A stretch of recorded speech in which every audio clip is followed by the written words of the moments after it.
হযরত ঈসা আলাইহিস সালাতু ওয়াস সালামের পর থেকে নিয়ে মুহাম্মদুর রাসূলুল্লাহ সাল্লাল্লাহু আলাইহি ওয়াসাল্লাম পর্যন্ত কোনো নবী না থাকার কারণে, শিক্ষার আলো না থাকার কারণে আইয়ামে জাহিলিয়াতের যুগে পরিণত হয়ে গিয়েছিল। মানুষ বর্বরতার মধ্যে লিপ্ত হয়ে গিয়েছিল, সুদে লিপ্ত হয়ে গিয়েছিল, জিনায় লিপ্ত হয়ে গিয়েছিল, ঘুষে লিপ্ত হয়ে গিয়েছিল। মানুষ আর মানুষ ছিল না, মানুষগুলো অমানুষ হয়ে গিয়েছিল, তারা মূর্খ হয়ে গিয়েছিল, অজ্ঞ হয়ে গিয়েছিল, নিরক্ষর হয়ে গিয়েছিল। এই জন্য আল্লাহ সুবহানাহু ওয়া তাআলা তাদেরকে বললেন, উম্মিয়িনা ফিল উম্মিয়িনা, আমি আল্লাহ নিরক্ষর মানুষের মধ্যে একজন রসুল প্রেরণ করলাম, একজন নবী তাদের মধ্যে পাঠাইলাম। কেন পাঠিয়েছেন আল্লাহ সুবহানাহু ওয়া তাআলা? এই আয়াতের মধ্যে 4টি মিশন, 4টি কার্যক্রম, 4টি বিষয় দিয়ে আল্লাহ সুবহানাহু ওয়া তাআলা নবীজিকে পাঠিয়েছেন। সেই 4টি কি আল্লাহ সুবহানাহু ওয়া তাআলা ধারাবাহিকভাবে উল্লেখ করেছেন। ইয়াতলু আলাইহিম আয়াতিহি, নবীজির 1 নাম্বার মিশন হলো, 1 নাম্বার কাজ হলো, 1 নাম্বার দায়িত্ব হলো কোরআনুল কারীমের তেলাওয়াত শোনাবে। এই মূর্খ মানুষদেরকে, অজ্ঞ মানুষদেরকে, বর্বর মানুষদেরকে রাসূলুল্লাহ ঐশী বাণী কোরআনুল কারীমের তেলাওয়াত শোনাবেন, তাদেরকে তেলাওয়াত শিখাবেন। কোরআনুল কারীমের তেলাওয়াত রাসূলুল্লাহ নিজেও করবেন। এই মূর্খ, অজ্ঞ, নিরক্ষ মানুষদেরকে কোরআনুল কারীমের তেলাওয়াত শোনাবেন। এটা হলো রাসূলুল্লাহ সাল্লাল্লাহু আলাইহি ওয়াসাল্লামের 1 নাম্বার মিশন, 1 নাম্বার দায়িত্ব, 1 নাম্বার উদ্দেশ্য। 2 নাম্বার, রাসূলুল্লাহ সাল্লাল্লাহু আলাইহি ওয়াসাল্লামকে এই পৃথিবীতে প্রেরণ করার 2 নাম্বার উদ্দেশ্য হলো আয়ুযাক্কিহিম। আল্লাহ বলেন, হে রাসূল, আপনি এই মূর্খ, অজ্ঞ, নিরক্ষ লোকদেরকে কোরআনুল কারীমের তেলাওয়াত শোনাবেন। আর 2 নাম্বার উদ্দেশ্য হলো আয়ুযাক্কিহিম, তাদেরকে পবিত্র করবেন। মুফাসসির ইকরাম বলেন, কিসের থেকে পবিত্র করবে? হযরত ঈসা আলাইহিস সালাতু ওয়াস সালাম থেকে নিয়ে মুহাম্মদুর রাসূলুল্লাহর আসার আগ পর্যন্ত মানুষগুলো শিরকের মধ্যে লিপ্ত ছিল, কুফরের মধ্যে লিপ্ত ছিল। মানুষগুলো মূর্তি পূজা করত, মানুষগুলো শিরক করত।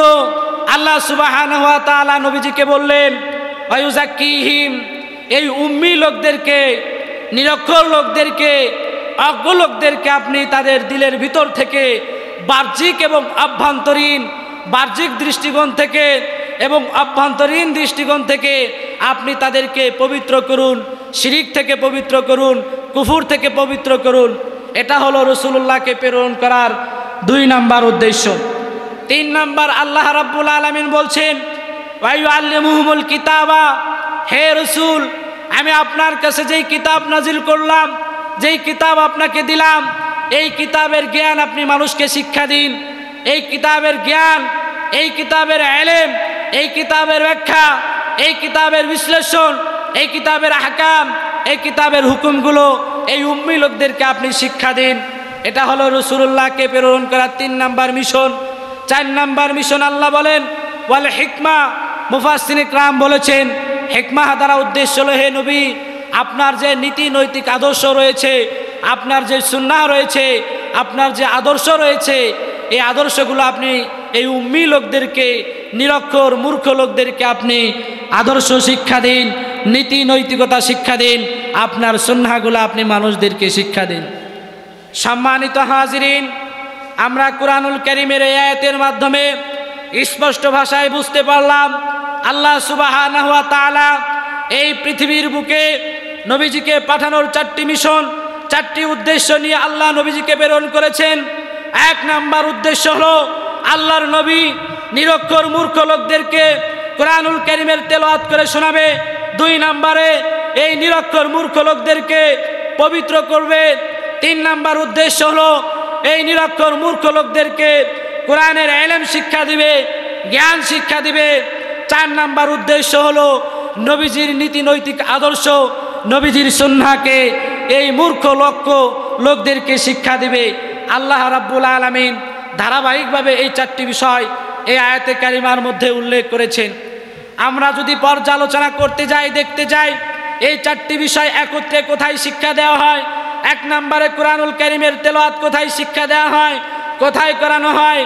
আমরা গভীর দৃষ্টিতে লক্ষ্য করে দেখলাম এটা শুধুই মাত্র কেবলমাত্র সহি শুদ্ধ রূপে শিক্ষা দেওয়া হয় বিভিন্ন কওমি মাদারেসগুলোতে, এই মাদ্রাসাগুলোতে এই কোরআনুল কারীমের তালিম, কোরআনুল কারীমের তেলাওয়াত, কোরআনুল কারীমের অধ্যয়ন শুধুই মাত্র কেবলমাত্র বিশুদ্ধভাবে সারা পৃথিবীতে যত প্রতিষ্ঠান রয়েছে সমস্ত প্রতিষ্ঠানে শিক্ষা দেওয়া হয় না, শুধুই মাত্র কেবলমাত্র কওমি মাদ্রাসাগুলোতে আল্লাহ রসুলকে প্রেরণ করার এক নাম্বার উদ্দেশ্য এই কোরআনুল কারীমের তেলাওয়াত, এই অধ্যয়ন, এটা শুধুই মাত্র মাদ্রাসা থেকেই শিক্ষা দেওয়া হয়।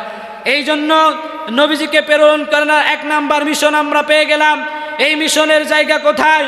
এই মিশনের জায়গা হলো দারুল হাদিস মাদ্রাসাগুলো, দারুল মারকাজ মাদ্রাসাগুলো, যেই মাদ্রাসাগুলোতে সহি শুদ্ধ রূপে কোরআনুল কারীমের তেলাওয়াত শিক্ষা দেওয়া হয়। তার মধ্য থেকে রয়েছে সহস্রাইল বোয়ালমারী থানার উল্লেখযোগ্য ঐতিহাসিক একটি প্রতিষ্ঠান হযরত খাদিজাতুল কুবরা আদর্শ মহিলা মাদ্রাসা, সহস্রাইল দাওরা হাদিস। অত্র মাদ্রাসায় সহি শুদ্ধ রূপে বিশুদ্ধভাবে কোরআনুল কারীমের তেলাওয়াত শিক্ষা দেওয়া হয়। অত্র মাদ্রাসায় তেলাওয়াত করা হয় এবং সম্মানিতা মা ও বোনদেরকে বিশুদ্ধভাবে কোরআনুল কারীমের তেলাওয়াত শেখানো হয়। তাহলে মুহতারাম হাজিরিন, আমরা এক নাম্বার উদ্দেশ্য পেয়ে গেলাম, এক নাম্বার উদ্দেশ্য অর্জন করার জায়গাও পেয়ে গেলাম, যেই জায়গায় এই কোরআনুল কারীমের তেলাওয়াত করা হয়, শিক্ষা দেওয়া হয়। দুই নম্বরে আল্লাহ রাব্বুল আলামিন বললেন নবীজিকে, আপনি মানুষদেরকে পবিত্র করুন শিরিক ও কুফর থেকে। আর সেই শিরকের পরিচয়, কুফরের পরিচয়, বিদআতের পরিচয়, এই সমস্ত জিনিসের মারকাজ কোথায় কোথায় শিক্ষা দেওয়া হয় আমরা গভীরভাবে লক্ষ্য করে দেখলাম। এটাও মাদ্রাসা, কওমি মাদ্রাসায় শিক্ষা দেওয়া হয় যে শিরিক থেকে পবিত্র করতে হবে, কুফর থেকে পবিত্র করতে হবে, আকীদা সহি করতে হবে, আকীদা বিশুদ্ধ করতে হবে। এই পবিত্রতা শুধুই মাত্র কেবলমাত্র মাদ্রাসা থেকেই শিক্ষা দেওয়া হয়। এছাড়া আমার জানা দৃষ্টিতে তেমন কোনো জায়গা থেকে আমরা খুঁজে পাইনি।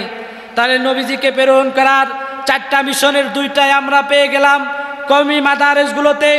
তিন নম্বরে আল্লাহ বলছেন ওয়ায়ুআল্লিমুহুমুল কিতাবা, হে নবী আপনি তাদেরকে কোরআনের শিক্ষা দিন, কোরআনের জ্ঞান দান করুন, কোরআনের ইলম তাদেরকে দিয়ে অর্জন করান। আমরা গভীর দৃষ্টিতে লক্ষ্য করে দেখলাম কোরআনের জ্ঞান কোথায় পাওয়া যায়, কোরআনের ইলম কোথায় পাওয়া যায়, কোরআনের ব্যাখ্যা তাফসীর কোথায় পাওয়া যায়। আমরা দেখলাম লক্ষ্য করে এটা কওমি মাদারেসগুলোতে বিশুদ্ধভাবে কোরআনুল কারীমের তাফসীর, কোরআনুল কারীমের জ্ঞান শিক্ষা দেওয়া হয়। শত শত হাজার হাজার কওমি মাদ্রাসাগুলোতে কোরআনুল কারীমের সহি ইলম, সহি জ্ঞান মাদ্রাসাতেই শিক্ষা দেওয়া হয়। এছাড়া পৃথিবীর আর কোনো প্রতিষ্ঠান থেকে এগুলো শিক্ষা দেওয়া হয় না।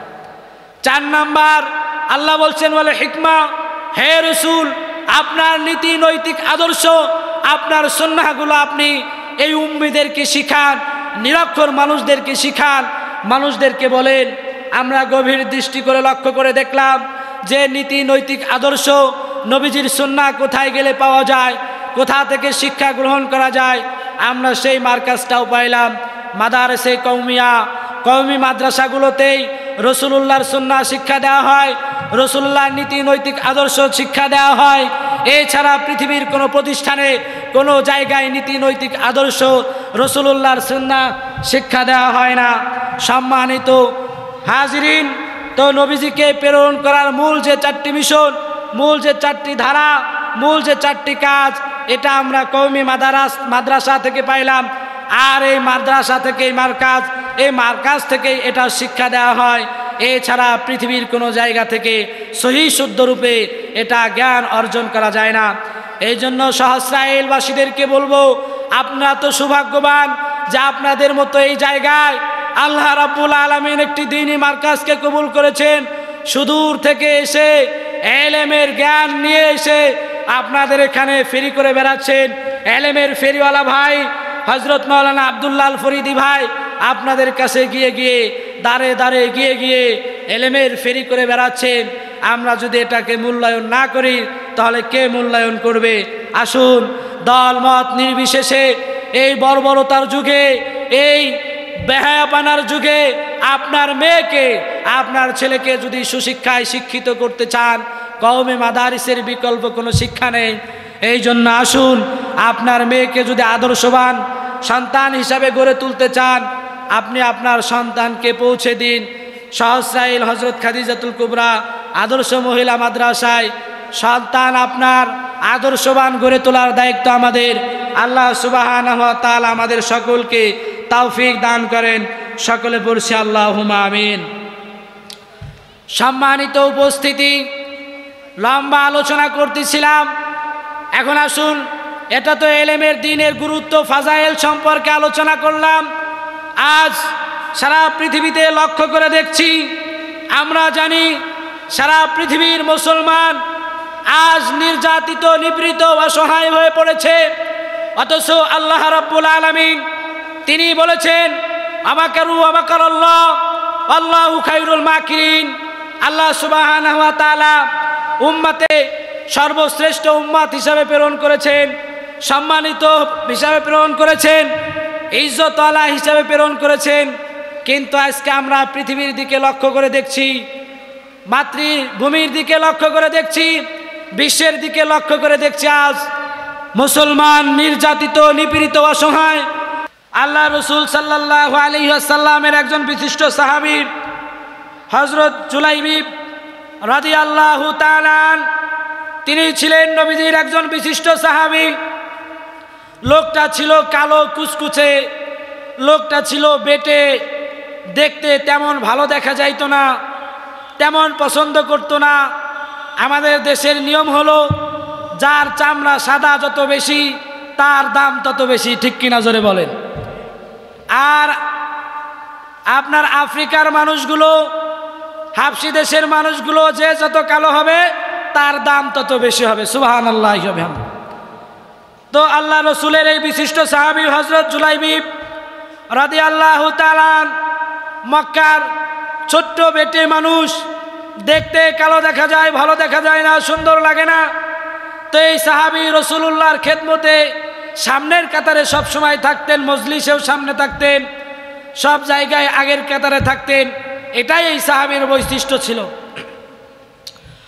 হযরত জুলাইবিব রাদিয়াল্লাহু তাআলা সামনের কাতারে বসে থাকতেন, রাসূলুল্লাহর বয়ান শুনতেন। যুদ্ধের ময়দানেও সামনের কাতারে, নামাজেরও সামনের কাতারে, হযরত উলামা ইকরামের তত্ত্বাবধানে তাও সামনের কাতারে। জুলাইবিব সব সময় সামনের কাতারেই থাকে। আল্লাহ রসুল একদিন হঠাৎ জুলাইবিবের দিকে নেক দৃষ্টি দিলেন, তাকায় দেখলেন খাটো সাহাবী, কালো কুচকুচে, তার নাম জুলাইবিব, সামনে বসে আছে।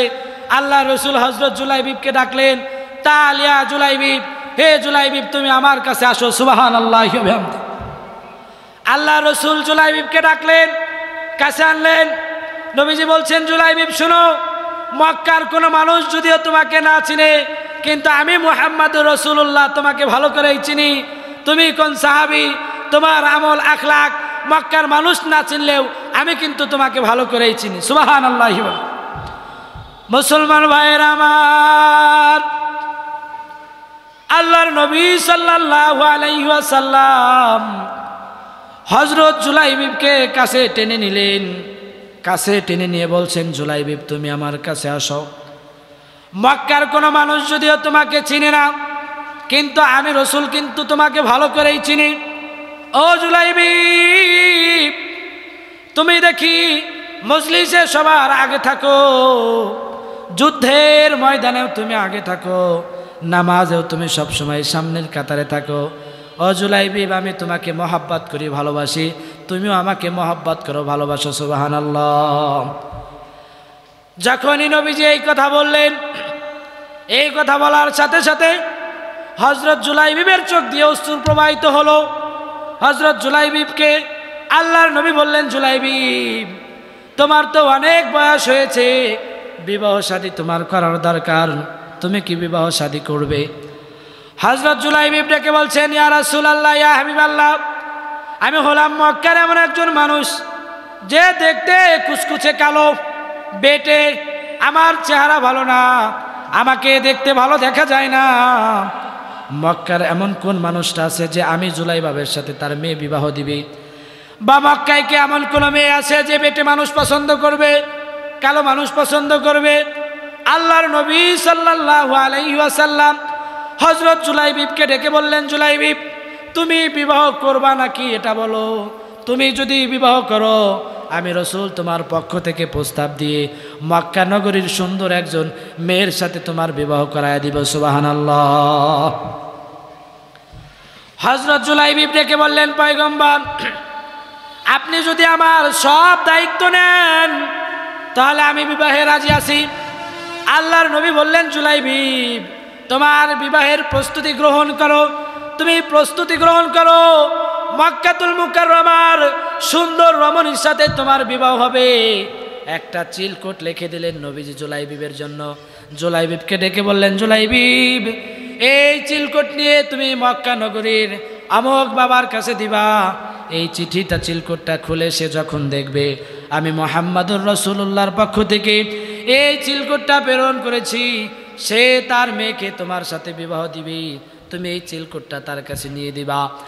হযরত জুলাইবিব রাদিয়াল্লাহু তাআলা চিলকোটটা মক্কা নগরীর সেই মেয়ের বাবার কাছে নিয়ে দিল। মেয়ের বাবা দেখে একটু ইতস্তত করলো যে এই কালো মানুষটার সাথে, যে দেখতে বেটে দেখা যায়, কালো দেখা যায়, দেখতে ভালো দেখা যায় না, যার ঘর নাই বাড়ি নাই, যার কোনো ঘর নাই বাড়ি নাই, থাকার মতো জায়গা নাই, মাথা গুজার মতো কোনো জায়গা নাই, এই মানুষটার সাথে আমি কি মেয়ে বিবাহ দিব? মেয়ে বিবাহ দিতে যাচ্ছিল না, ইতস্তত করছিল। এই চিঠিটা যখন সেই বাবা তার মেয়ের কাছে দিল, মেয়ের কাছে দেওয়ার সাথে সাথে মেয়েটা বিবাহের জন্য রাজি হয়ে গেল। সুবহানাল্লাহ। মেয়েটা বিবাহের জন্য কেন রাজি হয়েছেন জানেন? কারণ হলো এই চিলকোটের মধ্যে মুহাম্মাদুর রাসূলুল্লাহর পক্ষ থেকে প্রস্তাব দেওয়া ছিল, কে আমাকে বিবাহ করবে, কার সাথে আমি বিবাহ বসবো, এটার প্রতি তিনি ভ্রুক্ষেপ করেন নাই। তিনি চিলকোটে লেখা দেখেছেন মুহাম্মাদুর রাসূলুল্লাহর পক্ষ থেকে প্রস্তাব এসেছে। এই রাসূলুল্লাহর দিকে প্রস্তাব দেখে তিনি এক বাক্যে তিনি রাজি হয়ে গেছেন। সুবহানাল্লাহ। মেয়ে রাজি হয়ে যাওয়ার পর জুলাইবিবকে বলছেন, আমি আপনার বিবাহের প্রস্তাবে রাজি হয়ে গেলাম, আপনি প্রস্তুতি গ্রহণ করুন। হযরত জুলাইবিব মক্কা নগরীর সেই জায়গা থেকে রিটার্ন রাসূলুল্লাহর কাছে ফিরে এসে বলে, ইয়া রাসূলুল্লাহ, ইয়া হাবিবাল্লাহ, আপনি যার কাছে আমাকে প্রেরণ করেছিলেন সে বিবাহের জন্য প্রস্তুত হয়ে গেছে, সে বিবাহের জন্য রাজি হয়ে গিয়েছে। আপনি আমাকে যেহেতু বিবাহের প্রস্তাব আপনি দিয়েছেন, আমার ঘর নাই বাড়ি নাই, থাকার মতো কোনো জায়গা নাই, মাথা গোজার ঠাঁই নাই, এখন বিবাহ করব, আমার তো টাকা নাই পয়সা নাই, কি দিয়ে বিবাহ করব? আল্লাহর নবী কিছু হাদিয়া তাকে দিয়ে দিলেন যে এই হাদিয়ার টাকা নিয়ে তুমি বিবাহের জন্য বিভিন্ন জিনিসপত্র ক্রয় করো। সুবহানাল্লাহ, জোরে পড়ি। হযরত জুলাইবিব রাদিয়াল্লাহু তাআলা রাসূলুল্লাহর কাছ থেকে এই টাকা পয়সা পাওয়ার পরে তিনি বাজারে চলে গেলেন বিবাহের সরঞ্জাম কেনার জন্য, বিবাহের মার্কেট করার জন্য তিনি বাজারে চলে গেলেন। যখনই তিনি বাজারে চলে গেলেন, বাজারে যাওয়ার পর বিবাহের জিনিসপত্র তিনি ক্রয় করতেছিলেন। ইতিমধ্যে মক্কা নগরীর বাজারে ঘোষণা আসলো যে যুদ্ধের ময়দান কায়েম হয়ে গিয়েছে, যুদ্ধ করতে হবে, যুদ্ধের ময়দানে যেতে হবে। এলান হয়ে গেল। এই এলানের ধ্বনি এই হযরত জুলাইবিবের কানে আসলো যে যুদ্ধের ময়দান কায়েম হয়ে গিয়েছে, সেই জায়গায় যেতে হবে। যে যেই জায়গায় আছো, যে যেই অবস্থানে আছো, সেই অবস্থান থেকে, সেই জায়গা থেকে যুদ্ধের জন্য অংশগ্রহণ করো। হযরত জুলাইবিব বিবাহের জন্য যেই সমস্ত জিনিসপত্র তিনি ক্রয় করেছিলেন সেই জিনিসগুলো ওই জায়গায় রেখে দিয়ে তিনি যুদ্ধের প্রস্তুতি গ্রহণ করে যুদ্ধের ময়দানে চলে গেলেন। সুবহানাল্লাহ। স্পষ্ট ঘোষণা হলো যে আমরা মুসলমান, এরা তো সেই বীরের জাতি যারা বিবাহ করে স্ত্রীকে বাসর করে রেখে যুদ্ধের ময়দানে গিয়ে নিজের জীবনটাকে বিলীন করে দিয়েছেন। মুসলমান তো সেই জাতি, যেই জাতি বিবাহের প্রস্তুতি গ্রহণ করে বিবাহের জিনিসপত্র রেখে যুদ্ধের ময়দানে অংশগ্রহণ করেছেন, শাহাদাত বরণ করেছেন। হে বিশ্বের মুসলিম, এখনো কি তুমি ঘুমিয়ে আছো? এখনো কি তুমি ঘুমিয়ে থাকবে? আর তোমার ফিলিস্তিনের মুসলমানদেরকে নির্যাতন করা হবে, নিপীড়ন করা হবে, তোমার গাজার মুসলমানদেরকে নিষ্পেষিত করা হবে, আর তুমি এখনো ঘরে বসে থাকবে, ঘুমিয়ে থাকবে? এখনো সময় আছে বিশ্বের মুসলিম, উঠো, জাগ্রত হও, হাত মুষ্টিবদ্ধ করো, কাঁধে কাঁধ মিলাও, সমস্ত মুসলিম ঐক্যবদ্ধ হও, ফিলিস্তিনের পক্ষে যুদ্ধে অংশগ্রহণ করো। ঠিক কিনা জোরে বলেন। মুসলমান ভাইয়ের আমার, এই ছিল মুসলিম বীরের জাতি। হযরত জুলাইবিব রাদিয়াল্লাহু তাআলা তিনি কি করলেন?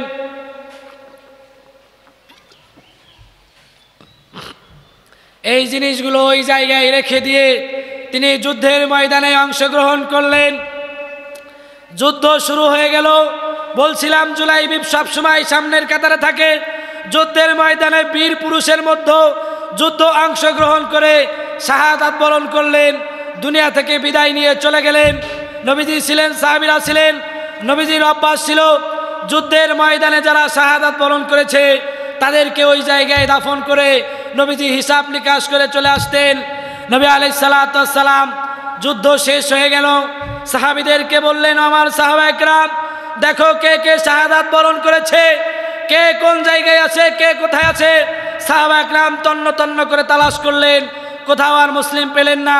বললেন, এতজন শাহাদাত বরণ করেছে, এতজন শাহাদাত বরণ করেছে, এতজন গাজী হয়েছে। সব হিসাব নিকাশ কমপ্লিট করে নবীজির হাতে বুঝিয়ে দিলেন। নবীজি আরেকবার বললেন যে আরেকটা বার অনুসন্ধান করে দেখো, তালাশ করে দেখো তো আমার কোনো সাহাবীকে পাওয়া যায় কিনা। সাহাবায়ে কেরাম আবার যুদ্ধের ময়দানে গেলেন। কাফেরদের যেই জায়গায় কাফেররা নিহত হয়েছিল খুঁজতে খুঁজতে খুঁজতে খুঁজতে চলে গেলেন ওই জায়গায়। দেখলেন ওই জায়গায় মুখ থুবড়ে পড়ে আছে, মাথায় চেহারায় কালো কাপড় দিয়ে বাঁধা, ওই জায়গায় মুখ থুবড়ে পড়ে আছে। সাহাবায়ে কেরাম বললেন, ইয়া রাসূলুল্লাহ, ইয়া হাবিবাল্লাহ, আমরা যুদ্ধের ময়দান তন্ন তন্ন করে তালাশ করে দেখলাম, তবে একজন মুসলিমকে পেলাম, যেই মুসলিমটা উপর হয়ে পড়ে আছে, মুখে কালো কাপড় দিয়ে বাঁধা। আমরা তাকে খুঁজলাম, বের করলাম। নবীজি বললেন, তাড়াতাড়ি সেই মুসলমানটাকে আমার কাছে নিয়ে আসো। তার মুখটা কালো কাপড় দিয়ে বাঁধা ছিল, চেনা যাচ্ছিল না। সাহাবায়ে কেরাম যখন সাহাবীকে নবীজির কাছে আনলেন, নবীজি কালো কাপড় খুলে দেখলেন এটা আর কেউ নাই, সেটা হলো আমার বিশিষ্ট সাহাবী হযরত জুলাইবিব রাদিয়াল্লাহু তাআলা আন। জোরে বলেন আল্লাহু আকবার। হযরত জুলাইবিবকে আল্লাহ রসুলের কাছে আনা হলো। আল্লাহ নবী বসলেন, জুলাইবিবের মাথাটাকে রাসূলুল্লাহর রান বরাবর রেখে দিলেন। আর রেখে দেওয়ার পরে কালো কাপড়টা খুলে দিলেন। আর আল্লাহকে বলতেছিলেন, রব্বুল আলামিন, এটা তো আমার জুলাইবিব, যাকে আমি বিবাহের প্রস্তুতি গ্রহণ করার জন্য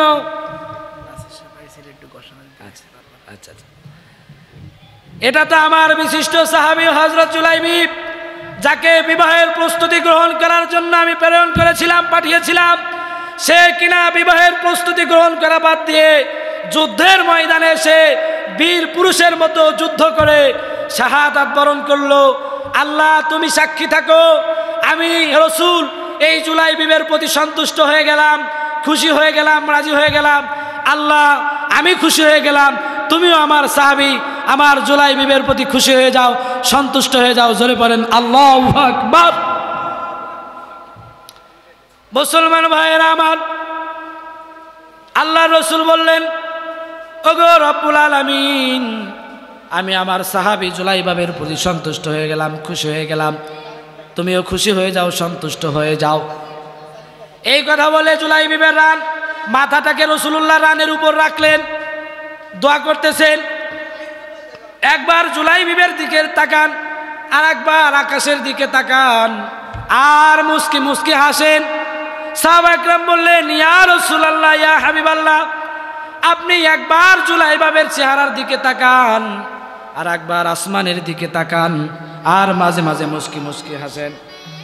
ইয়া রাসূলুল্লাহ, ইয়া হাবিবাল্লাহ, একবার আপনি জুলাইবিবের চেহারার দিকে তাকান, একবার আপনি আকাশের দিকে মাথা উত্তোলন করে তাকান, আবার মুস্কি মুস্কি হাসেন। আমরা কিছুই তো বুঝলাম না। আল্লাহর নবী বলছেন, আমার সাহাবীরা শোনো, এটা তো আমার সেই সাহাবী, সেই জুলাইবিব, যাকে আমি বিবাহের প্রস্তাব দিয়েছিলাম মক্কাতুল মুকাররমায়, সব থেকে সুন্দরী মেয়ের সাথে বিবাহের প্রস্তাব দিয়েছিলাম।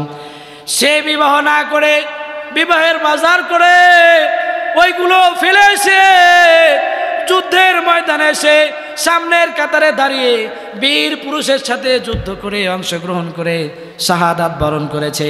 আমি তো জুলাইবিবের দিকে এই জন্য তাকাই, আর আকাশের দিকে এই জন্য তাকাই, আমি লক্ষ্য করছি জান্নাতের যেই সমস্ত হুর গিলমানরা আছে তারা আমার জুলাইবিবকে নিয়ে টানাটানি করতেছে। আল্লাহু আকবার। রাসূলুল্লাহ সাল্লাল্লাহু আলাইহি ওয়াসাল্লাম বলছেন যে আমি আকাশের দিকে এই জন্য তাকাই যে জান্নাতের হুর গিলমানরা এসে আমার জুলাইবিবকে চাচ্ছে, ওগো নবী আপনার জুলাইবিবকে আমাদের হাতে তুলে দেন, আমরা তাকে গোসল দেই, আমরা তাকে গ্রহণ করি, আমরা তাকে নেই। তারা তাড়াহুড়া করতেছে নেওয়ার জন্য। কেন জানেন? মক্কা নগরীর সুন্দর মহিলাকে তার জন্য বিবাহের প্রস্তাব দিয়েছিল, বিবাহকে প্রত্যাখ্যান করে যুদ্ধের ময়দানে এসে শাহাদাত বরণ করেছে। এই জন্য হুর গিলমানরা তাকে নেওয়ার জন্য দৌড়াচ্ছে, প্রতিযোগিতা করছে। আমি তো তাদের কাণ্ড দেখে আসি। আল্লাহু আকবার। মুসলমান ভাইয়েরা আমার, আমরা তো লক্ষ্য করছি গাজার মুসলমানরা নিহত হচ্ছে, ফিলিস্তিনের মুসলমানরা নিহত হচ্ছে। এটা আমার আপনার দৃষ্টিভঙ্গি। আমি তো রাতের বেলায় ঘুমের ঘরে স্বপ্ন দেখি গাজার মুসলমানরা নিহত হচ্ছে না, তারা মৃত্যুবরণ করছে না, তারা তো আল্লাহর কাছ থেকে খোদার জান্নাত কিনে নিচ্ছে। আল্লাহু আকবার।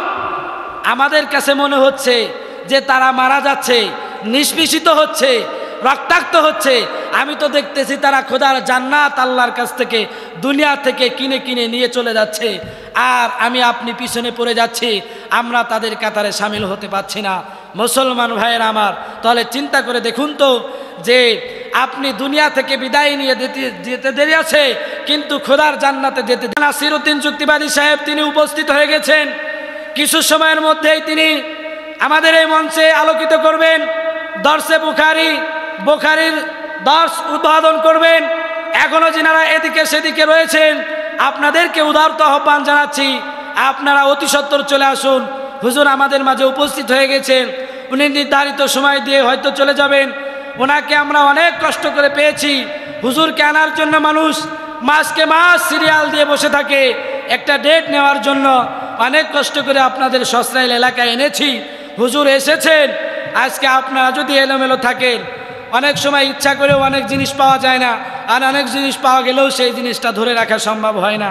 এই জন্য সহস্রাইলবাসীদেরকে উদারত আহ্বান জানাবো, আপনারা এখনও যেনারা এদিকে সেদিকে রয়েছেন অতি সত্বর চলে আসুন। মাগরিবের সময় সন্নিকটে আর দীর্ঘ আলোচনা করব না, এই জন্য আপনারা অতি সত্বর এখানে জামাত হবে, এখানে পাশেই মসজিদ আছে, আপনারা অতি সত্বর অংশগ্রহণ করুন। হুজুর নামাজের পরপরই আমাদের স্টেজে চলে আসবেন, তিনি দর্শে বুখারী দিবেন, এরপরে আলোচনা করবেন। আমরা কেউ যেন হুজুরের আলোচনা থেকে মাহরুম না হয়ে যায়, দর্শে বুখারী থেকে মাহরুম না হয়ে যায়। এই জন্য অতি সত্বর আপনারা চলে আসুন, আপনাদেরকে উদারত আহ্বান জানাচ্ছি। সম্মানিত উপস্থিতি, সম্মানিত মুসল্লিন একরাম, আপনাদেরকে বলতেছিলাম যে আল্লাহর রাস্তায় যারা জীবন দেয় তারা শাহাদাত আজান হইলে ছেড়ে দিবেন, তা তো জানি না। সম্মানিত মুসল্লিন একরাম, এই জন্য উদারত আহ্বান জানাচ্ছি। আমাদের শায়েখ ও মুর্শিদ বলেছেন, কেউ যদি শর্টকাটে জান্নাতে যেতে চায়, বাইপাস দিয়ে জান্নাতে যেতে চায়, শর্টকাট রাস্তা থাকে না, অনেক সময় শর্টকাট রাস্তা থাকে। আপনি যদি চান এই বিয়াসপুরের রাস্তা দিয়েও কাশিয়ানি যাইতে পারেন, আবার যদি চান আলফাডাঙ্গা হয়েও কিন্তু কাশিয়ানি যাইতে পারেন। তো বিভিন্ন জায়গায় যাওয়ার শর্টকাট রাস্তা থাকে।